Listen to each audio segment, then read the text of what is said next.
Welcome to the Geek podcast, where the legend continues. I'm Void, and I'm here with my co-host Beej. I'm a legend in my own right. He is. Today we're talking about The Legend of Zelda, and I hear lawnmowers starting in the background. I apologize. I'll try to get those out in post, but if you hear a little bit, that's on my end. We're talking about Zelda today because Yay, Zelda. It's been on our list for a long time, and we wanted to get to it eventually, but I just did a whole, kind of light sampling playthrough of the entire series in chronological order that they came out, so we thought now would probably be a good time instead of waiting until later when my memories had faded. Yeah. And I haven't played through the entire series in order like you did, really approaching it this way, where I've played most of them as they came out, but haven't touched a lot of them in years. But it's one where I have a lot of nostalgia and a lot of just love for the series in general. And I think a lot of people are in that position too. I mean, it's one of Nintendo's flagship franchises, just like Mario. And it never sells as well as Mario, but it's always kind of put up there as one of the big Nintendo franchises. It's in a lot of advertising. It's in a lot of tie-in merchandise and media. And it's always pushed as a reason to get a Nintendo system because you're not going to get it on a non-Nintendo system. You can already see that with Breath of the Wild. We know that's coming out for the Nintendo NX. We don't even know what the Nintendo NX is yet. And we literally know 0 other games coming out for that system. Yep. But we know that we're going to be buying it because there's a Zelda game on it that they've already announced. Yeah, and that's pretty typical for Nintendo to put Zelda right up front for a new system, especially in the West. So, like I said, it's one of Nintendo's flagship franchises. We're not going to talk a whole lot about our history because it'll kind of just come out while we talk about the games here. But I want to talk about a little bit about the beginnings of Zelda. So it actually does a lot better in the West than it does in Japan. This is kind of a fun fact that not a lot of people know, but I always thought it was interesting after I learned that. Yeah, did you know that one? I had no idea, no. I know that I have a lot of just kind of raving fanboys that I've met over the years, and fangirls, I guess, where they're just really rabid about Zelda, but I never really thought about that being a West-centric thing. Yeah, it does okay in Japan. It's not a flop or anything, but it doesn't do nearly as well as it does here. Or not necessarily just America, but just Western culture in general. They market it worldwide, but it's really for the West, much more than it is for Japan, it's fascinating to me that ended up happening with the series. But it was originally created by Miyamoto, who's the same creator of Mario. So he created 2 of these iconic franchises, which is amazing. And then for a really long time, Aonuma has been in charge of it. He started as a designer with Ocarina of Time, but then ever since then he's been either a director or a producer or something along those lines. It depends on which game particularly you're looking at. Yeah. But all of them since Majora's Mask, he's been at that level or above, director, producer, executive producer, overseeing it basically. Which is fantastic and really makes sense when you look at the games themselves. When you look at which ones he's been in charge of, they've all felt very similar in scope, and you can definitely see that they're iterative of one another. Yeah, and I think some of them, it was more of overseeing the outsourcing of, the Oracle games, those were done by Capcom. Those weren't done internally. There are some other Zelda games that other parts of Nintendo handled or outsourcing companies handled, but they were still overseen by Nintendo and published by Nintendo. So that's kind of interesting. But he has overseen the franchise for the longest amount of time. So he's kind of the owner of Zelda when it comes to internally at Nintendo, is Aonuma. And he's still in charge of it as of right now and in charge of Breath of the Wild when it's coming out. So the guy that you see in all the videos talking about it, if it's not Miyamoto, it's Aonuma. So I just want to talk about them a little bit because that's kind of the history of this series. So in general, have we played them all? You said no, right? Which ones haven't you touched? I haven't touched Triforce Heroes at all. Okay. I haven't, and that's just honestly because it just went completely under my radar. I haven't played Link Between Worlds because I haven't had time. I've had numerous friends who have offered me their 3DS game of it so I can play it, and I've just not bothered to sit down and do it, even though I know it's just fantastic, and I'll probably get to it by the end of the year. And then I haven't played Skyward Sword because it has ridiculous controls and I refuse to. Okay, and that's understandable. But you played the rest of the series, yeah, right? I've played pretty much everything else. I think even a little bit of Hyrule Warriors. I think was the name of it. That's the Dynasty Warriors kind kind of Zelda game. Played a little bit of it, and it's not my kind of game, but at least I've touched it. Okay, and I even beat that one. I didn't include that one in my latest like Zelda series light playthrough that I did because it's definitely a spin-off. It's not part of the main Zelda series, but I have played it and beaten it before in the past. Okay, when talking about completeness, I have to ask if you saw the old, I can't remember, I think it's early 90s, late 80s Legend of Zelda animated series that came out with the Mario Brothers Super Show. Did you watch that? I have watched it. I think I watched it like at the time, but I haven't watched it anytime in recent memory, so I don't really remember it. It's ridiculous. You really should go back. Some of these are on YouTube. If y'all have not seen this, and you specifically, Void, it is crazy awful. Like, it's fun awful to me, but I know you're not a big cartoon fan, so you might just be put off completely by it these days, but I like going back and watching just individual clips and episodes of it because it is very much a product of its time, that it would not be made now the way it is. But when I think of completeness, that's one of the things that I always want to put in there because it was very much what Zelda was before Link to the Past and that era of games came in, where it feels like that NES level of Zelda before they really had a cohesive like motif all the way through it. Yeah, I think if it's still part of the Mario Brothers show, I want to say that like maybe I saw parts of it when my daughter was watching that on like YouTube or Netflix recently. I have seen it, and there are clips that people pull out online, and just because they're ridiculous. So it's like I know what you're talking about for sure. As far as me though, I've touched like the whole series, the whole thing. So before we get into actually like game by game, and we're not going to dive in as deep as we did for Final Fantasy because we don't have that kind of time and there's a lot of Zelda games. But you had a note like when we first came up with this topic months and months ago. You want to talk about old school versus new school? What do you mean by that exactly? That really what I think about when I think of Zelda are the two kinds of play styles, where the old school is the top down isometric Zelda that you're playing that is like the original one that is like Link to the Past and now Link Between Worlds, that it plays. That's what I think of when I think of old school Zelda.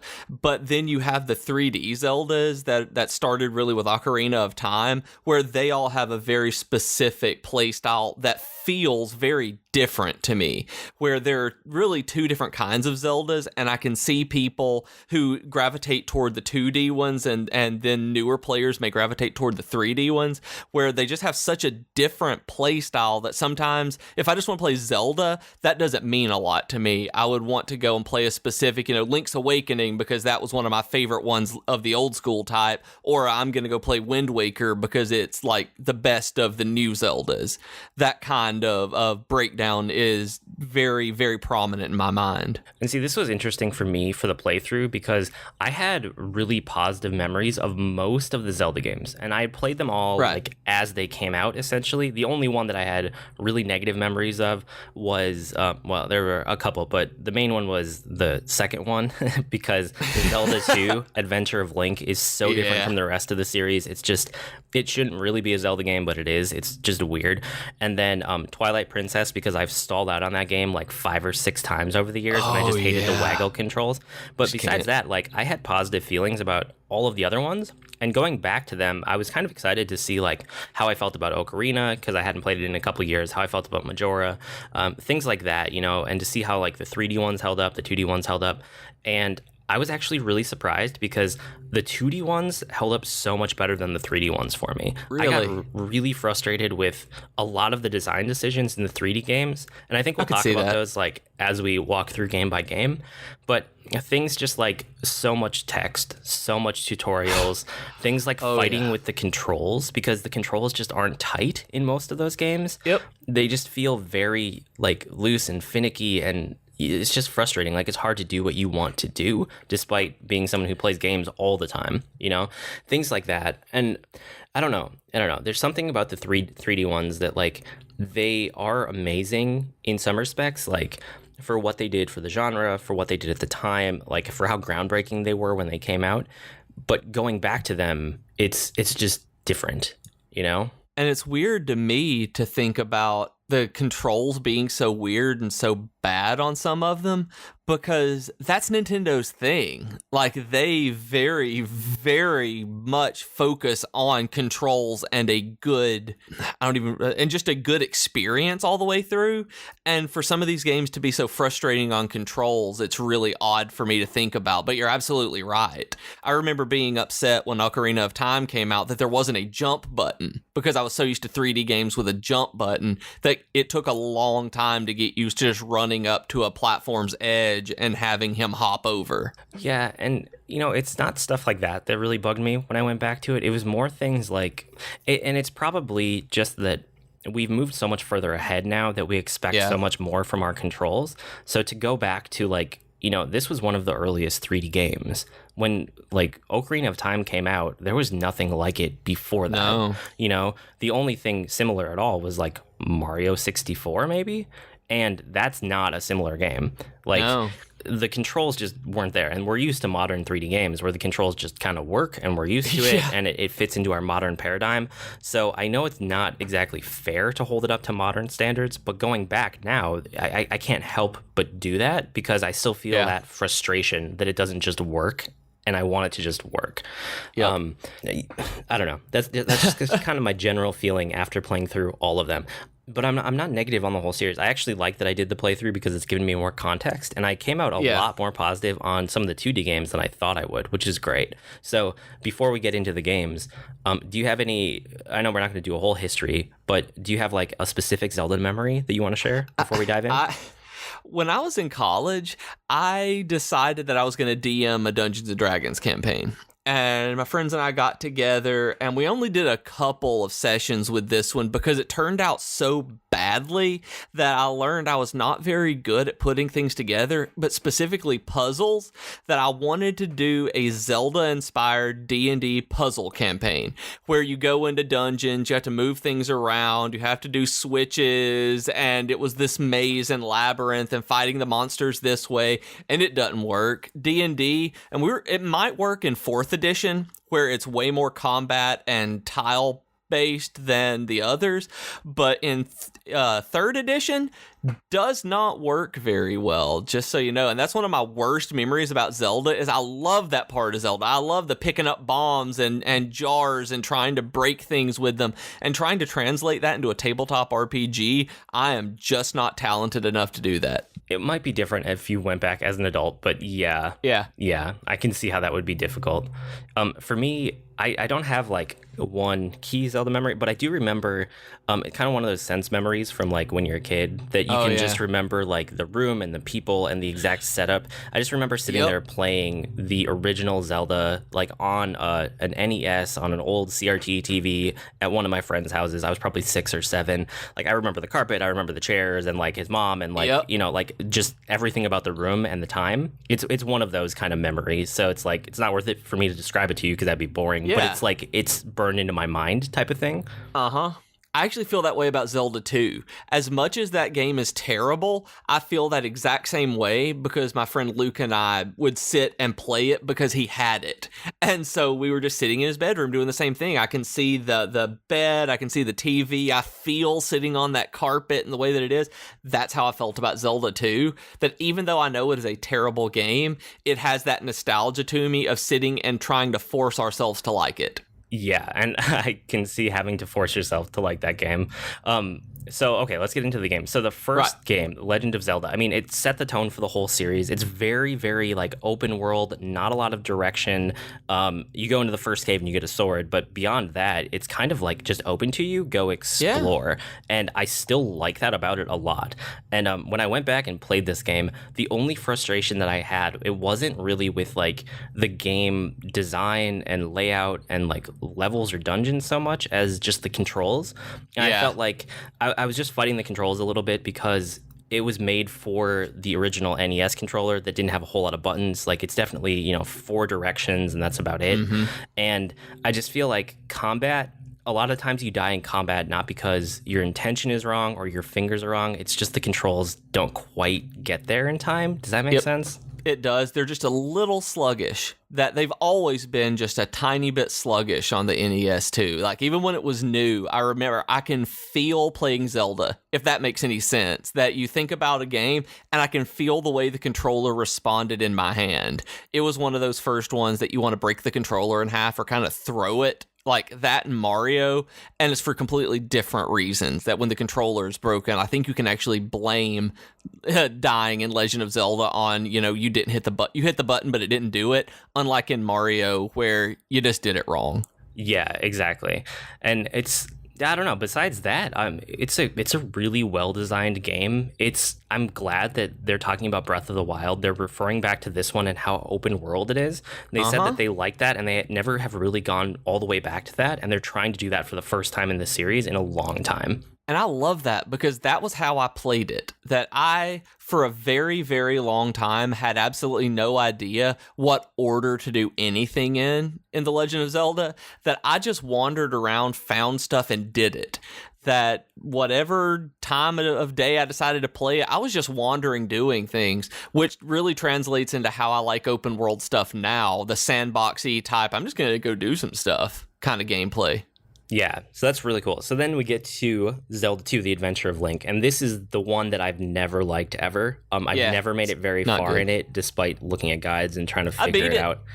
I can't believe you beat it. Luke and I made ourselves like it and beat it. Oh my gosh. So if you've never played it, it's so different. Like it has an overworld. If you kind of think Final Fantasy, it has like an overworld map. If you wander off of these pre-designated roads on the overworld, there are like monsters that spawn into random encounters. And if you walk into one of those monsters, your random encounter is a 2D side-scrolling like area that you can fight your way out of, and if you get out of it, you escape, or you can fight them. But there's also experience and like levels, and it has all of these like weird RPG trappings, but it still has Zelda, and they're mashed together in this way that I just hate. I never had fun with that game. It doesn't really work. That in those side-scrolling areas, there's platform jumping and trap dodging, and it feels like it wants to be Castlevania, Final Fantasy, and Zelda all in one, and it's just terrible. And it's like not all of the ideas in it are bad. It's just the execution and like them as a whole package put together doesn't work, because some of the side-scrolling 2D stuff that shows up again in the Oracle games, and it works really, really well in those. It's just whatever happened to make Zelda 2, like it just didn't come together correctly. So that gets us to Link to the Past, which is amazing. And this is the one that I was most surprised about on my playthrough again. I hadn't played this one in years. This is Super Nintendo game. And like I knew that I liked this game, and I knew that I've beaten it a few different times, but I went back to just kind of like I said, I'm doing my playthrough, I'm sampling everyone, I'm not beating everyone, because I have memories of all these games. I just need to play enough of it to get like jog my memory to be able to write about it and get a post up and kind of get it into my own rankings, right? That's how I was approaching it. And I started playing this one, and after like the first dungeon, I was like, this game is really good. Like this is very solidly designed. I guess I'll do the second dungeon. And then like that night, I was about a third of the way done with the game. And then I sat down the next night, and I think I beat the game. And this is one of those games, you guys, for you listeners, this is one of those games that I basically got a let's play through screenshots over the course of this day and a half that it took him to beat this. Was it 2 days or was it 3? It was 2 or 3 play sessions. 3. I can't remember exactly. I mean, it was super short. I want to say it was 2, that it was 2 nights of this that I remember, of just sitting on the couch and be like, hey, here's where I am. Hey, look at this. This is cool. I love this game. It was just, you were fanboying out on this, and it was great. Yeah, and the only thing that I looked up, like the only reason I used a guide was just to know the dungeon order, like where to go next. Right. So I would beat a dungeon, and then I would like look at the guide to see which like corner of the map or which area of the map the next dungeon was in, because I didn't remember the dungeon order. And then I would just be like, oh, okay, I know kind of where I need to go, and then I would put the guide away again. So I wasn't sitting there going like step by step through a guide to get through this as fast as I could. I just really liked it, and it hooked me, and I played through the whole game in like 3 nights, and it was amazing. And I know you and I touched on this in a different episode, but Link to the Past was the first game where I ever had to call the Nintendo hotline for a tip, because you have to cut through the curtain at the very top of the screen. out, and I could not figure out how to cut through it. So I had to call, and this was before the internet and all of that. So Luke and I got really upset. Our parents let us call, and we were like, oh, seriously, that's it? But that was the first game I ever had to do that too. Yeah, that's really funny. I like that story about having to call for the curtain. Yep. It was a curtain call. The curtain theater call. geek in me has never thought about that. So yeah, that one actually is one of the best Zelda games out there. Was A Link to the Past. And then I tried Link's Awakening again, which is the next one. We're just going through chronologically here, basically. I've beaten this game before. I beat it on, I want to say, the Game Boy Color version, Link's Awakening DX. When I had my Game Boy Color some Christmas. I think my grandparents got it for me. And I beat it, and I really liked it at the time. Going back to it now, it's really rough. And I can just see why it is. It's all the limitations of the Game Boy, right? It's the screen size and how big the pixels are, and just, I don't know. As soon as you start playing it, you're like, oh yeah, original Game Boy limitations are hit with this game all over the place. And because of what you've said, I will probably never go back and play this game, because I played it. This was my favorite one for a long time. I liked Link's Awakening 10 times better than A Link to the Past. And it wasn't on any knock to Link to the Past. It was just Link's Awakening grabbed me, everything about it, and I just loved it. And I remember playing it on the original Game Boy. I never had a Game Boy Color. I had the big clunky brick, green and gray Game Boy, and I played the original Link's Awakening. I've probably beat this game a dozen times all the way through. And because I would just remember sitting, kind of one of those sense memories like you were talking about for the first one. I remember sitting in my dad's recliner by the end table that we had by the couch, holding it over the end table so I could see the screen under the lamp, because there was no backlit. There was no backlight screen on the original Game Boy, you guys. So you had to have a light source directly over you to really see it. So that's what Link's Awakening is to me. It is wonderful, good times of my favorite Zelda growing up, and I will probably never play it again because of going back. I don't want to ruin that based on what you've said. Yeah, don't ruin it. Leave those nostalgia goggles on and just leave it in your memory, I think, is the best case for Link's Awakening. Yeah. Ocarina of Time. So this is the first one that I was really disappointed by, because I loved it so much as a kid, and I've beaten it so many times, and I don't know if I ever 100%ed it, but I've played it a ton, and it was groundbreaking. It was genre defining. It was system selling. I can't ever undersell how amazing this game is in terms of the history behind it, but it's one that I know that now I should just leave it, like you said, just leave the nostalgia goggles on, whatever, and just remember it as it was, and don't try to play it again, because I just get frustrated with a lot of the flow of the game and design decisions and Navi popping up with tutorials, and it's just look! All of it's not one bad thing about the game. It's a bunch of little things that just add up to me eventually just turning it off and not coming back to it. Yeah. And I totally get that. Looking back on it, I see the frustrations that were there, that I had, I'm sure. But this is the only Zelda game that I ever beat all the way through, that I ever 100%ed, had every single thing in the game. Wow. And I did 99% of it in 14 days.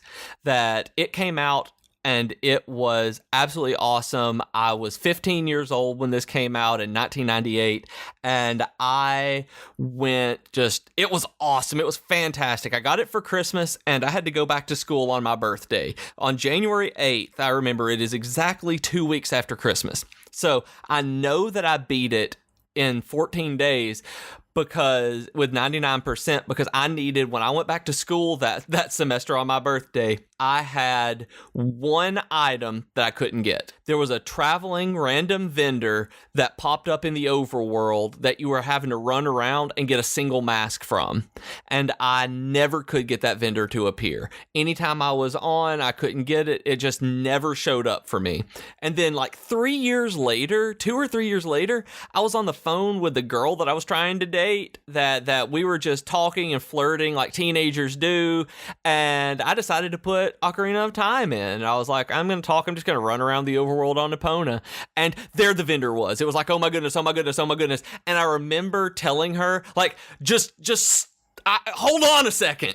And I was like, oh my God, I got my mask. Oh my God, I got my mask. She's like, what are we talking about? You're kind of, being real spastic there, Beej. And I was like, oh my goodness, I got my mask. And I just went crazy. And I was like, 100% in Zelda. And I was just yelling and happy. And we never dated. I told her how good luck she was, everything. I was like nerd flirting here. And it was like, no, that did not, 100%ing on Zelda, not impressive to the ladies, you guys.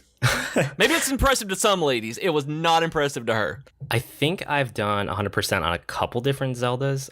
Yeah. I want to say I probably did A Link to the Past, like way back on Super Nintendo. Makes when it sense. when I was a kid and I had the time for it. I think I might have done it on Ocarina of Time because I've beaten that game so many times. I might have done a 100% run once. And I know I've done it on Wind Waker. The one I'm sure about that I have done 100% because it's burned into my memory is Majora's Mask, because that one is a task. That one is fun. Oh man, I do not understand how you did that. Of course, that's like my least favorite Zelda of any of them. Well, I may like Majora's Mask less than I like Zelda 2. And that's unbelievable to me because I really like Majora's Mask. It just like going back to it, it doesn't really respect your time as an adult, which can be a little frustrating.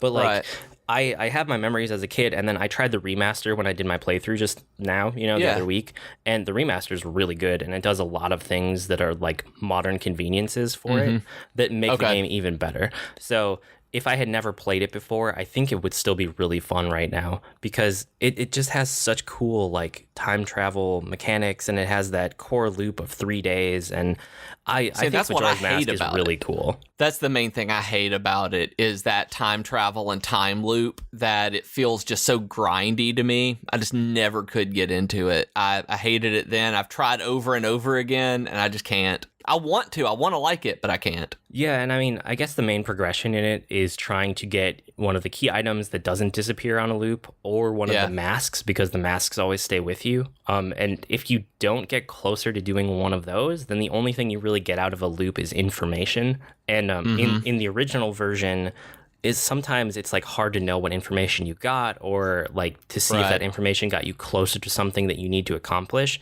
In the remaster, the Bomber's Notebook is a lot better, and you have to pick it up. Like, it's very easy to miss in the original game. In the remaster, you have to get it, and it tracks things so much better. It gives you a much better idea of like where to go next and what to investigate and the things you're working on and working towards, which I think I just think the remaster is better in so many ways. But I still think Majora's Mask is a great game. I just don't know if I want to go back and play it again, just because I don't have that kind of time. It takes a lot of time. Yeah. And that's one thing that I didn't... Well, it also took the worst system for me in Ocarina of Time and made an entire game out of it. I didn't like having to deal with the masks in Zelda. I mean, as excited as I was to finish it and get that last mask, I didn't like using them. In Zelda games, I've never liked anything that changes my character away from Link and his normal abilities. So, Twilight Princess getting this, with Midna and all of the wolf stuff, I just don't like changing away from Link. And so Majora's Mask having every system based on that, like the main part of the game based on it, I just couldn't do. Yeah, and for me, going back to it, the other thing is like the same things I felt about the 3D controls and design from Ocarina, I felt that about Majora too. Like it applies just as much. Just going back, like the controls just don't hold up as well as a modern game would, you know? But then that gets us to Oracle games. So Oracle of Seasons and Oracle of Ages, they both came out on Game Boy Color, and they're like two halves of a whole. So if you play one game, you can import your game into the other one via, it's just like a passcode. There's no actual import. You just type in your passcode when you beat the game.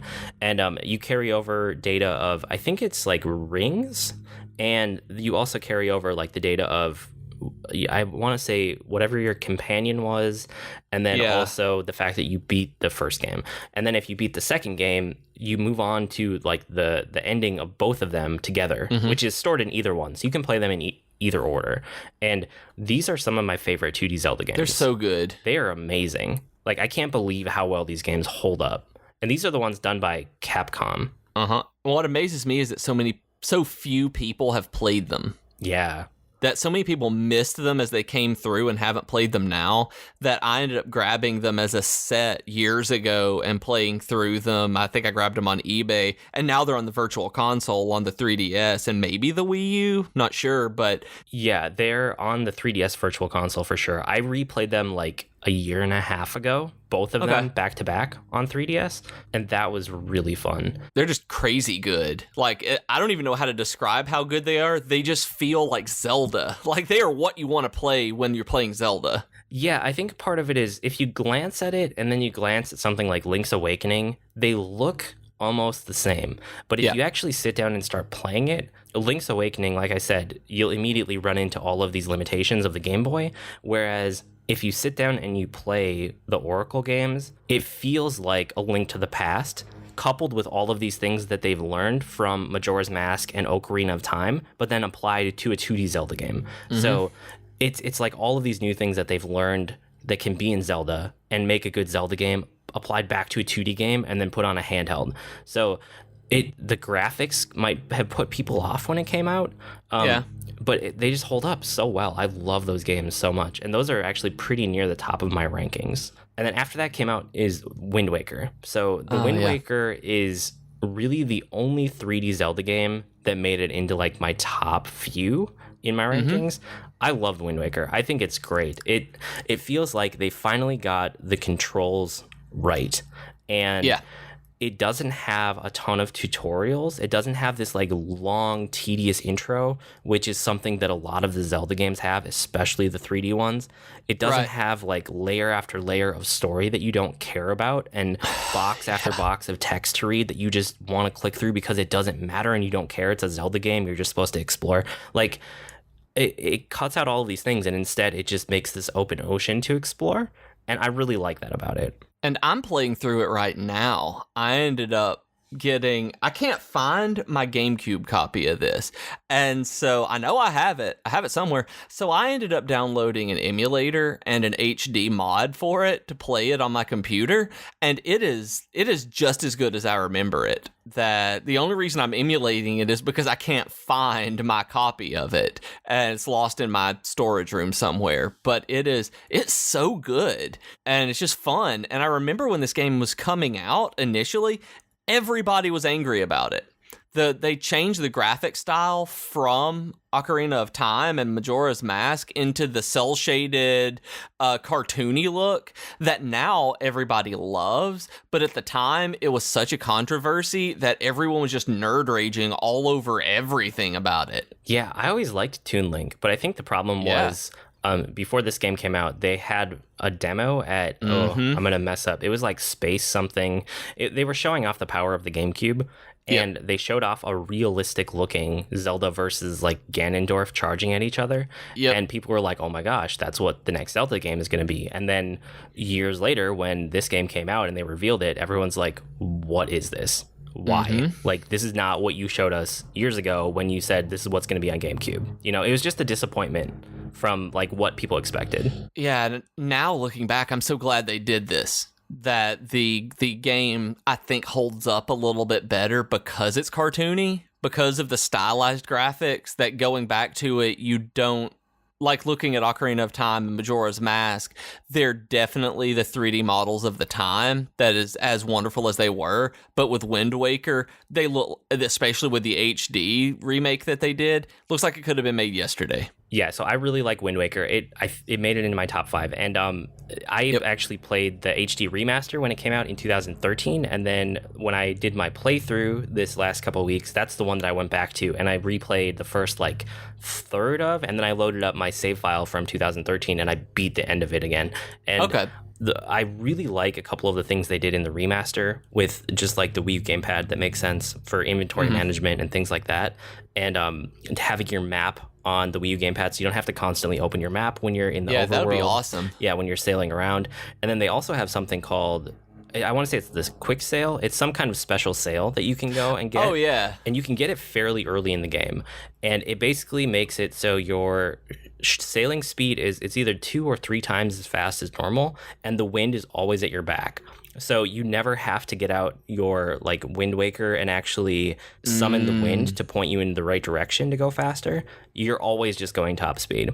So That's it makes lovely. Yeah, it makes the whole overworld exploration just that much easier, and it definitely feels better. Like, not that the original was bad, but it's definitely better if you go play the remaster of it. That's the kind of thing I like remasters for, is just doing small quality of life things that you've learned over the years that make for a better game experience. Yep. Okay, so now we enter a bunch of Zelda games that I didn't like. Are there any of these that you want to highlight a lot, or should I go pretty quick here? No, I'm pretty good with going through them because I kind of hated every one of them. Okay, so Minish Cap was a Game Boy Advance game, and I don't know, it's just not great. It's okay. I mean, I know some people like it. It doesn't really do a whole lot new. You can shrink down to be a tiny, Link with your hat. The main issue I had when I went back to it is there's just way too much text, way too much trying to talk, and the dungeons weren't fun. Like, they just didn't feel very well designed. I don't know. Yeah, just the entire experience was meh on this one. That it's there, it's fine. You're not going to feel like you've wasted your time, but you're also not going to feel like you've spent it's not a good experience either. You're not like, oh yeah, I'm glad I did that. You're like, that's a good way to put it. It's very meh. It's not bad, but it's not great. It's there, and it's an acceptable Zelda game. Then it's Twilight Princess. Twilight Princess is a game I stalled out on.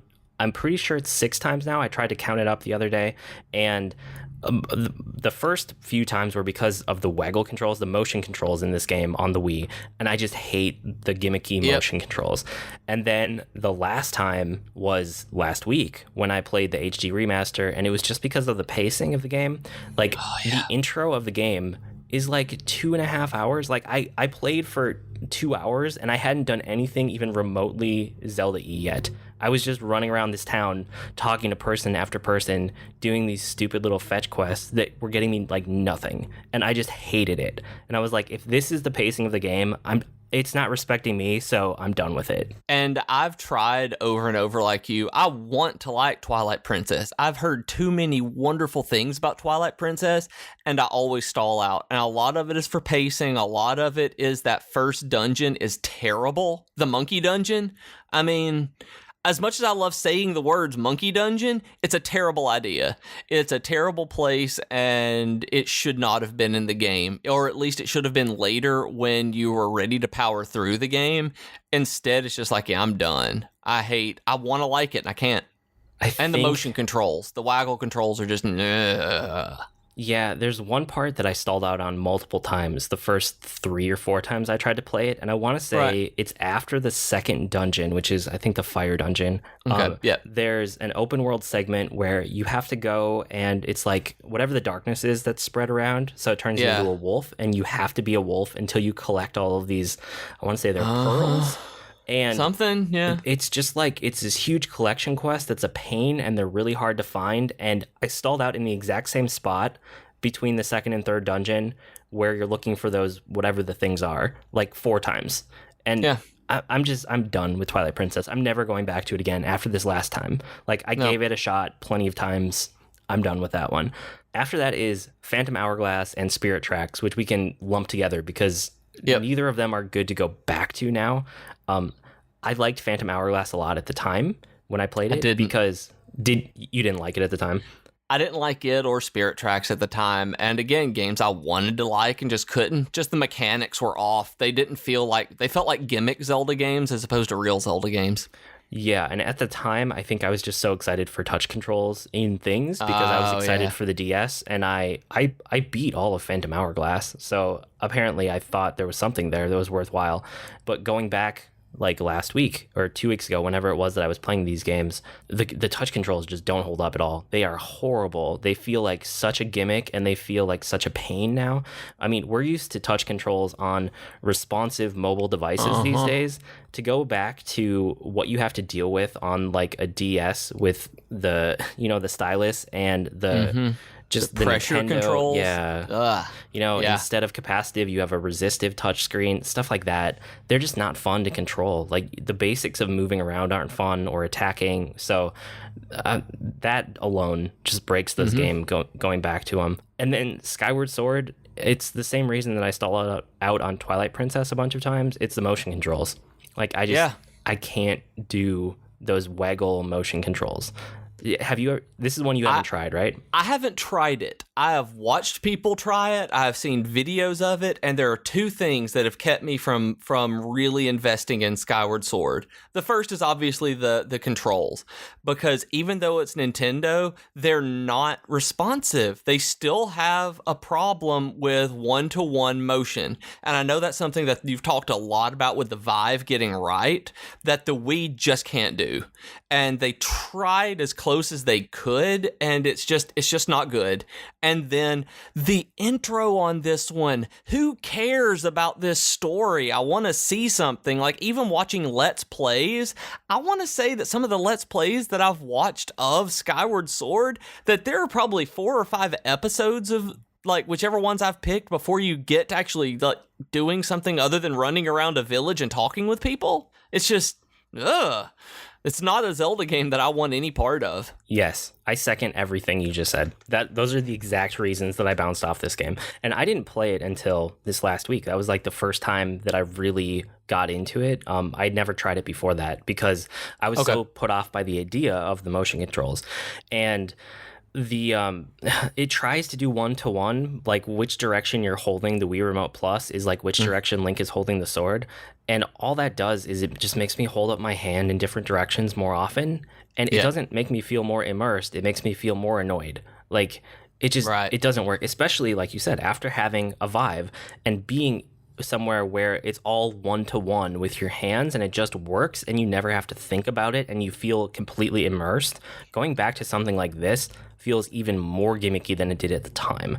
So Skyward Sword is not a game for me either. But now, have you played the Wii U version of Skyward Sword? Didn't they do an HD remake of this one? No. Okay, I thought they did. That's one of the things that I was wondering how they would handle the motion controls, that I could see the game being much better if they had done that, and I thought they had made it, so I'm completely wrong. All right. No, it's on the Virtual Console on Wii U, which is where I grabbed it. Yeah, it's like half or a third price. You can just pick it up, but it's the Wii version of the game, and it like boots up the ROM through the Wii U, basically. Yeah, but you're still playing you're still using the Wii controller.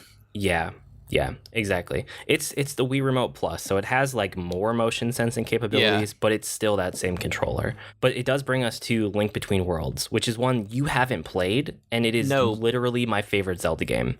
Okay. It's amazing. It's like it's basically if they took the core design behind A Link to the Past and then updated it to all of our modern standards, plus they took everything that they learned from every Zelda game between Link to the Past and now, like all the 3D iterations, all of the everything else, and applied it into this game.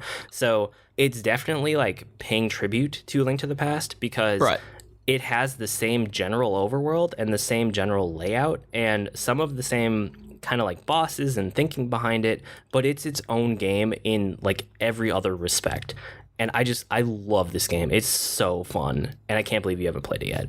No, it's one that I want to, and I'm fully planning on getting to it and just haven't. One thing I like about it is when we were doing the speed run, we weren't doing it. When we were watching the speed running stuff, it was one of the main speed running games that I was watching and that you told me about. And I didn't know that there was renting weapons in this, that you didn't necessarily have to go through and find all of the weapons, that you could rent them for a certain portion of the game and for rupees.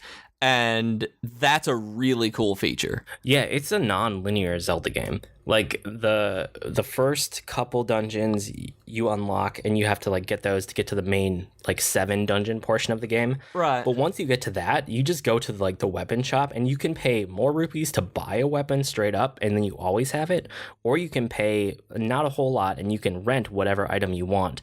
And basically if you die, then the rental goes back to him and you have to go rent it again. So if you're good and you never die, you could rent every weapon once and then you're set for the entire game. And basically what it allows you to do is you can tackle any dungeon in any order because you can just go grab the item you need. And because it's non-linear like this and the dungeon doesn't know which other items you may or may not have, every dungeon is centered around one item basically. And it's made so that that one item is just so heavily featured that it becomes like the star of the dungeon in a really interesting way. And I think it makes for better gameplay. I've heard people complain about that, who say that other games, they build on each other where you have to use multiple tools in each dungeon because you get a more and more, like a bigger tool set. And I can see that. Yeah.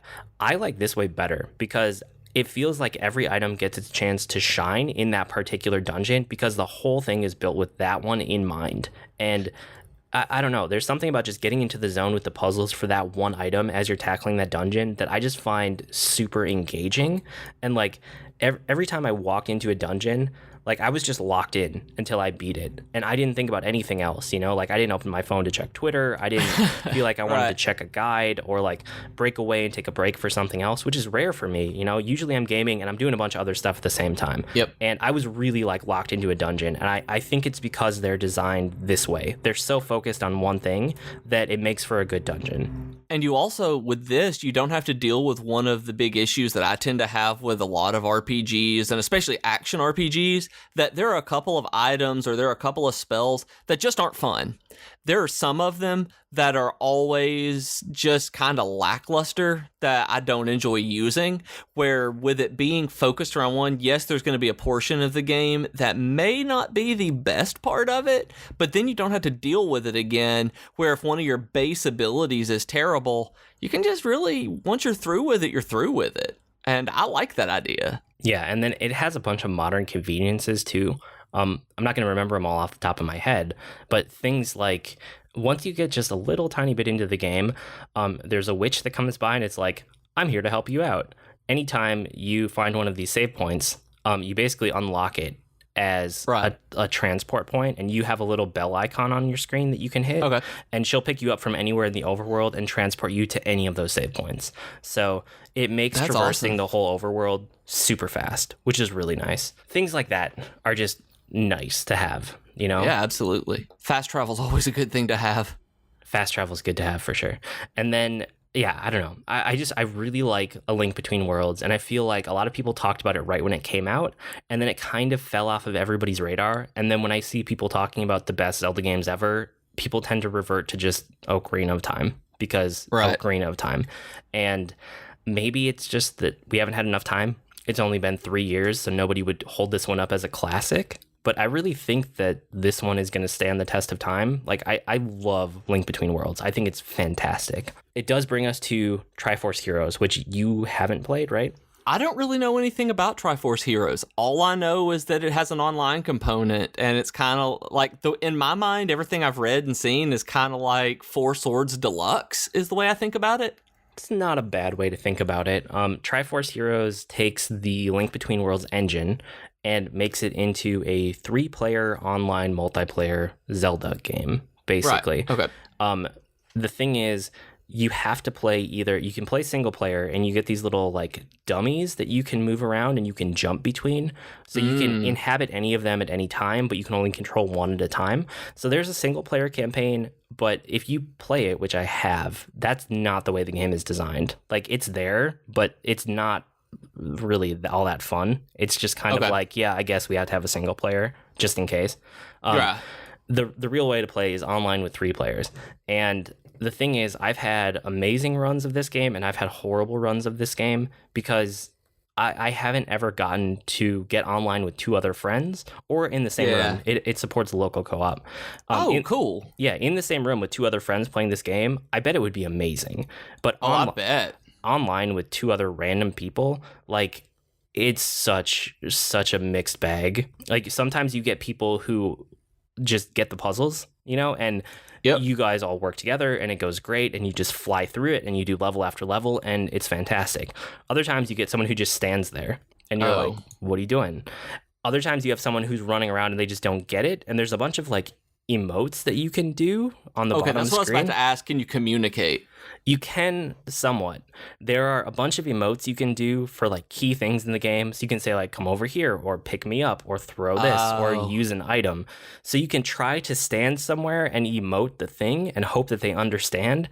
But sometimes you're doing it and you know exactly what they have to do and they just can't figure it out. And it's just frustration. You know? Yeah. So I've beaten I've beaten Triforce Heroes, and like I said, there are portions that I really liked, and there were portions that I was really frustrated with, and it totally depended on the people I was with. Triforce Heroes, I think most people can skip it.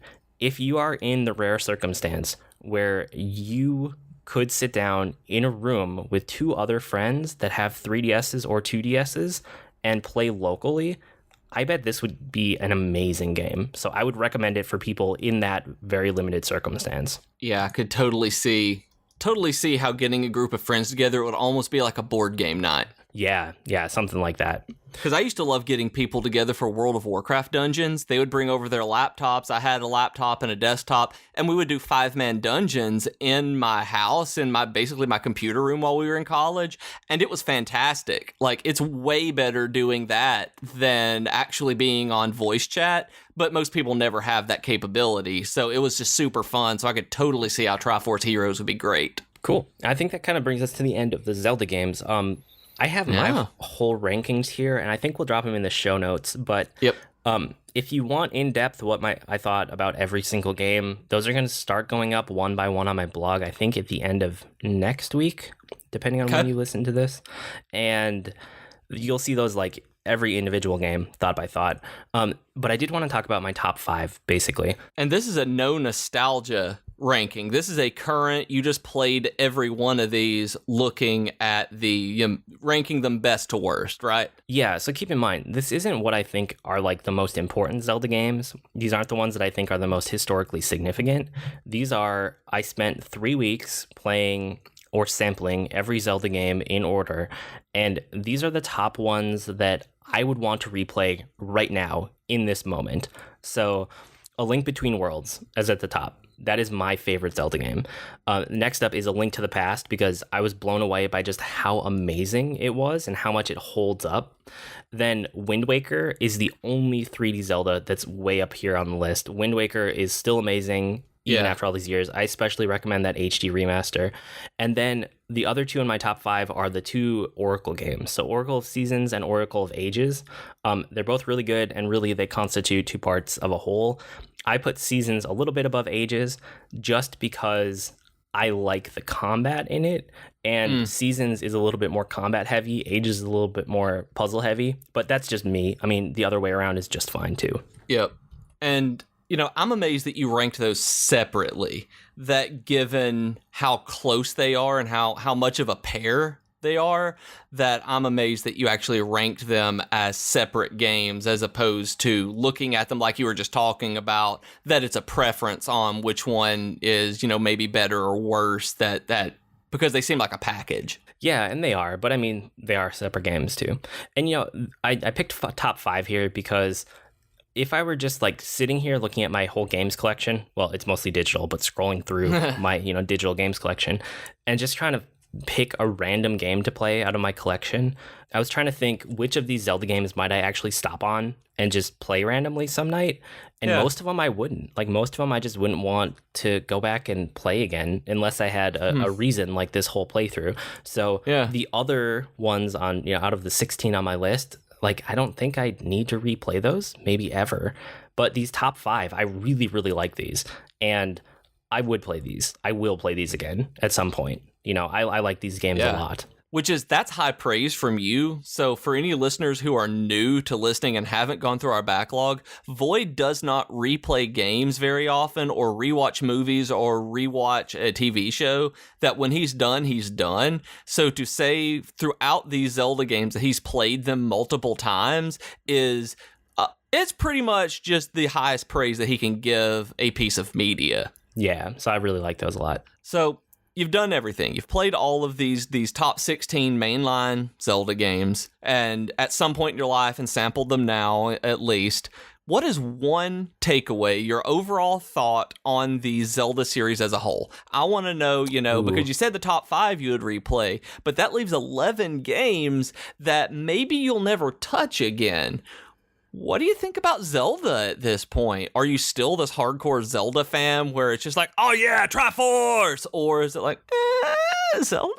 No, I mean, I don't think I was ever a super hardcore Zelda fan. I appreciate it more now maybe as a historical thing for what it did for the industry and games and pushing genres forward and things like that than as actual games that I would go back to now. Right. But okay. I guess if you want one takeaway, I would have to say that when Zelda is good, it's really, really good.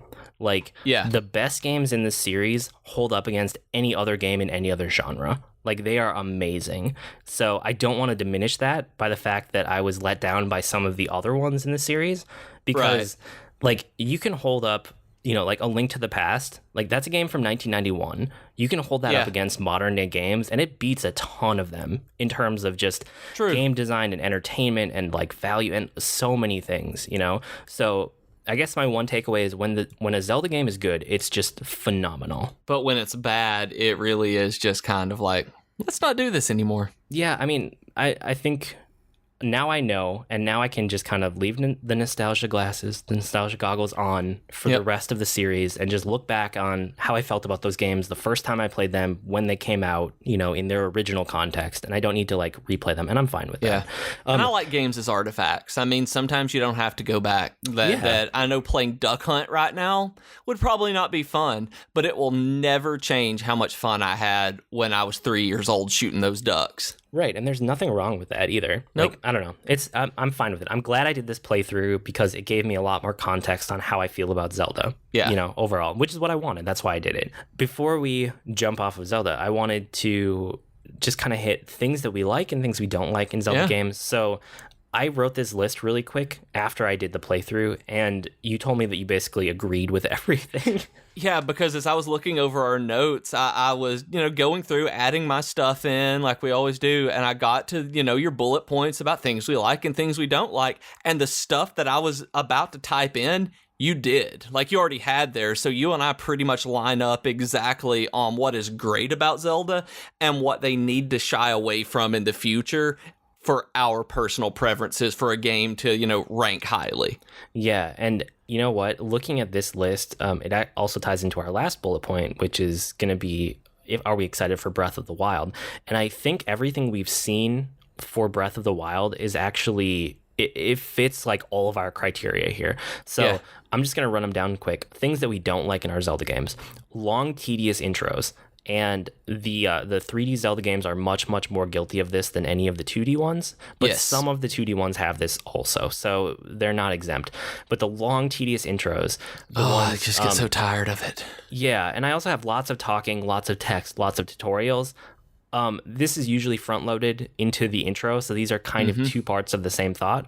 But sometimes the tutorials go on for the first half of the game, and it's just like, stop interrupting me. Like, I've played games before. I know how to equip an item and just play with it and figure it out. Like, stop interrupting me, whatever tutorial assistant it is for this particular Zelda.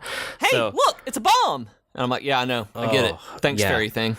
Or, there are some Zelda games that every time you save and then you turn off the system for the night and you turn it back on, the next time you pick up an item, it treats it as if you've never touched that item before, even though you have 20 of them in your inventory already. And it stops and it does a big fanfare and it tells you what the item is. And it's like, I know, I was playing this game last night. Like, why? Why are you doing this with my time? So that kind of stuff, we don't like that. We don't really like villages with NPCs. They feel like a waste of time. They feel like a lot of loading and zoning between different zones, and I have to talk to all these people. Why? Like, they don't really add anything to the game. They just feel They don't like, add flavor. No. They don't make it feel as though it's lived in. There's not a story I'm invested in. I just want to go buy some potion and go to the next dungeon.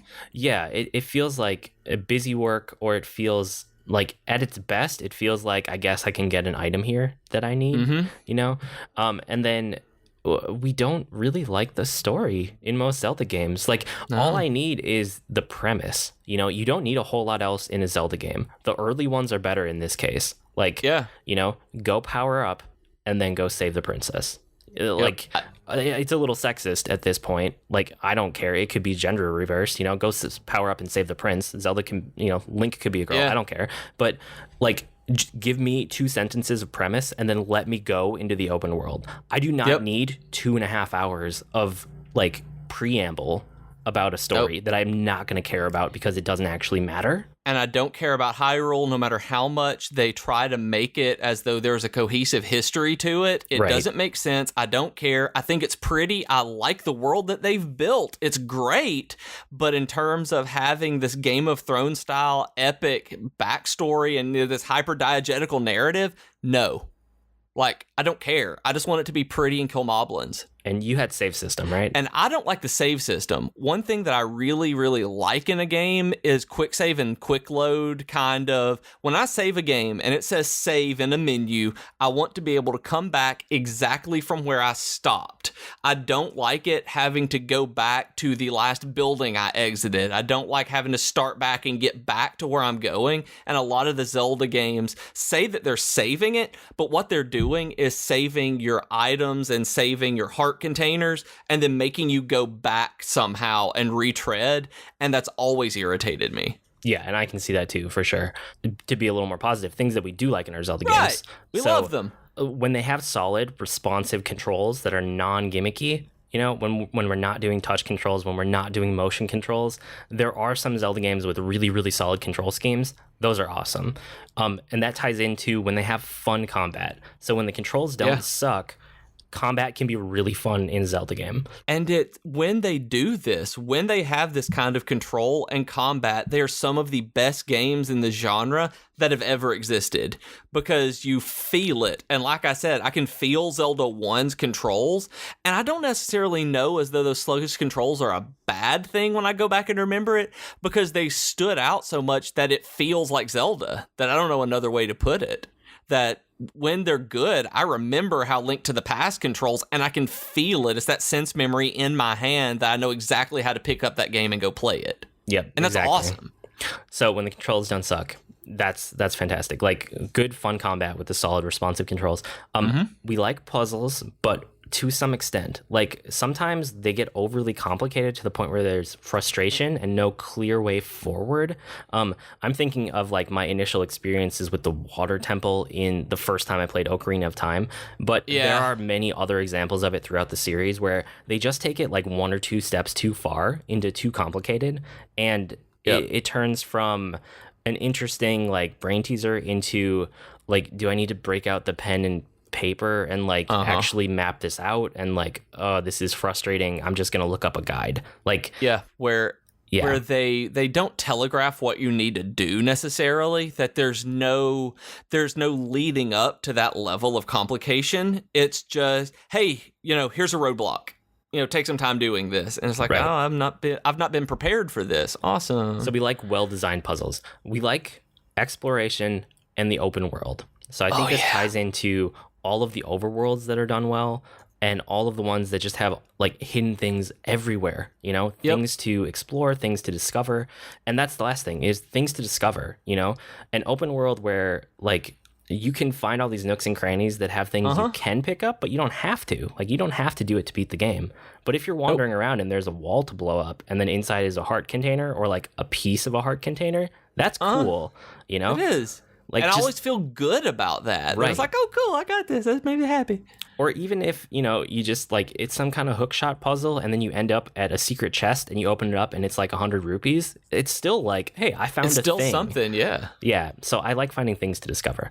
So, and with that same thought, I don't know if you're the same way I am, but when I'm wandering around in an open world Zelda, or any open world game for that matter, I like finding areas that are too hard and getting killed. That I really like seeing what I'm going to get powerful enough to kill at some point and powerful enough to solve these puzzles, because I'll walk in and try to use the tools that I have and fall into the gorge and be like, oh, I know what I'm going to get later. This is going to be really cool seeing myself fly over this chasm. That kind of thing I love to find. Like, I love dying in games because of stuff like that. Yeah, that's really cool. And I mean, it kind of ties back into some of that old mentality from like EverQuest, like, you know, going in somewhere that's way high level and be like, someday. Yep, someday I'm going to come back here and I'm going to punch you in the throat. But it's a much tighter loop in Zelda. You're like, someday, but then it's like 2 hours later and you're back. Right. There. It's not, 2.5 years later with 40 different people helping you. So with all of those Zelda thoughts in there, how do you feel about Breath of the Wild at this point? I'm tentative. I really want to like Breath of the Wild. I want an NX. I want to see how they do it. But until we get the console, until we know what the controls are fully going to be, I'm not getting myself terribly worked up about it because I've been let down by Twilight Princess. I was so excited for Twilight Princess that I held off on getting the GameCube version of it, which I should have done, and I should go back and play now. Maybe it would be a little bit better for me, but I don't know. But I hope that it doesn't control like Skyward Sword. I hope that there's not something so gimmicky, like if there's a touchpad, if there, whatever it is, I hope that it just plays like a Zelda game. I really hope that they're backing off of the gimmicks and just giving us a really good, solid game. And if that's the case, I will go all in and I will Skyrim this game so hard. And see, I'm cautiously optimistic because I didn't really know how I was going to feel because I was finding all these 3D Zelda games didn't really meet like my nostalgia levels of what I thought they would be. But then at the very end here, when we listed out things we like and things we don't like, and I realized that like Breath of the Wild hits all of our criteria from what we've seen. We've only seen the intro area, so who knows when it comes to the entire game.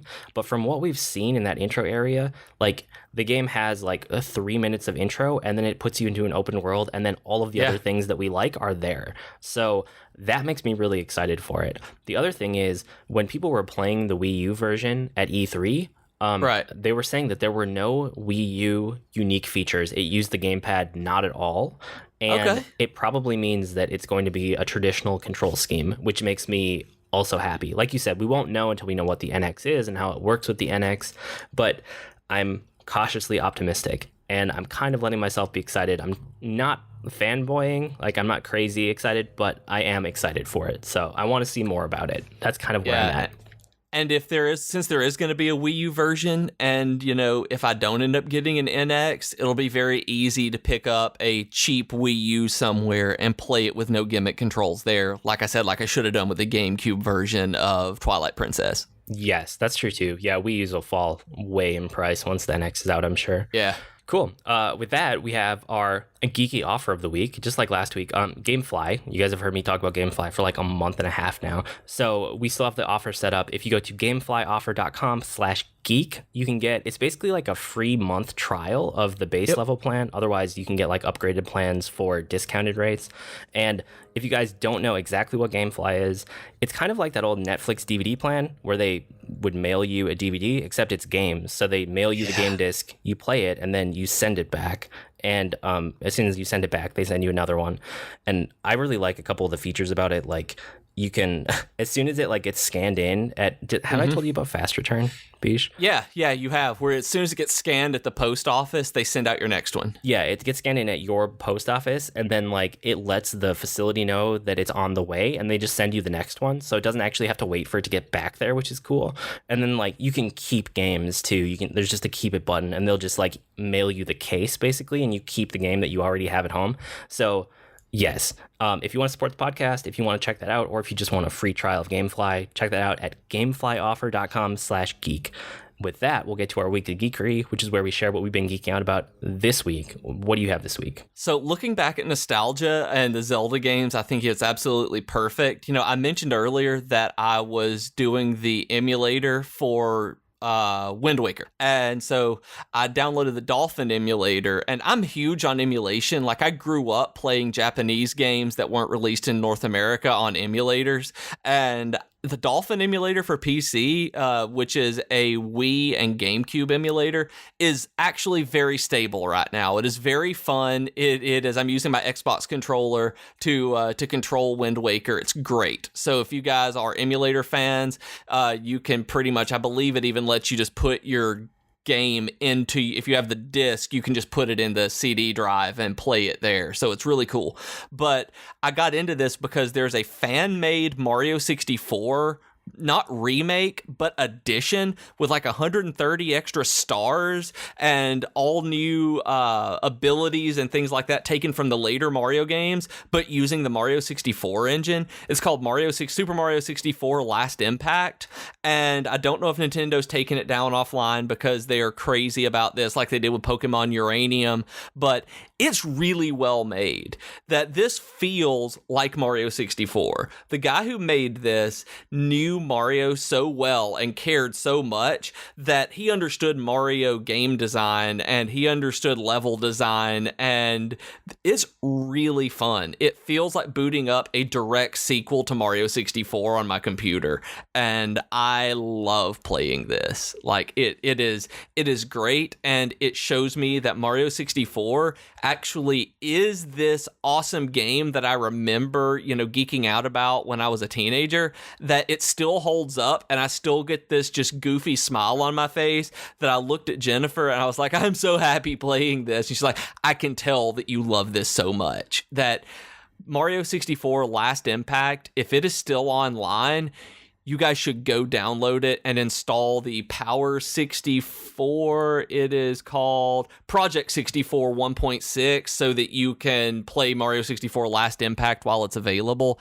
It is very, very good. So that's what I've been geeking out. I've been playing Wind Waker and Mario 64 on emulators, and it's so cool. That's pretty sweet. Are there any like videos of it online if someone doesn't want to install the emulator and get the whole thing set up, just to like check it out on like YouTube? I don't know if there are like playthrough all the way, but yeah, I'll throw up a link to the main article that I saw that has the video that sold me on figuring out how to download it and install it, because it just looks like an awesome Mario. But yeah, there's a trailer for it that shows a lot of the remake that he did. So yeah, I'll throw that in the show notes. Yeah, I don't know if I'd want to go all the way to actually trying it, but I think I want to see it. Yeah, if you put that in the show notes, I will watch it for sure.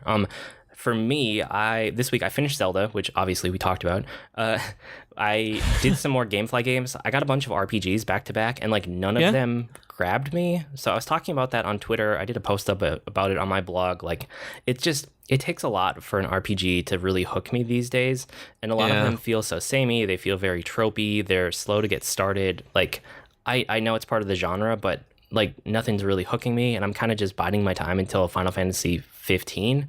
So I don't know. I was let down by a couple of the games I tried out, but the Power Rangers trailer came out this week, and oh my sure gosh, did.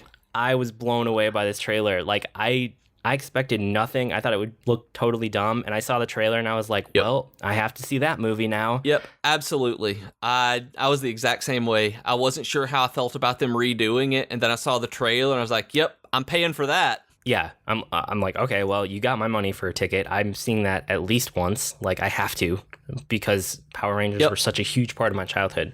And then I started playing World of Warships. Have you ever played any of the World of games? No, I haven't. They are not a genre that I care even a small bit about. Okay, so I had played World of Tanks a long time ago with my brother, and we kind of got into it. We got up to so there's basically like different tiers of tanks in it. Right. And I think we got to like tier 4 or 5 or maybe 3. I don't know. We didn't get too high. We got to the point where you're at a high enough tier where like every different variety of tank unlocks. And so that's when you finally get a feel for what the full rest of the game is going to feel like, because everyone has access to everything. And we ended up not liking it for a variety of reasons, but we played it enough to kind of know how it felt.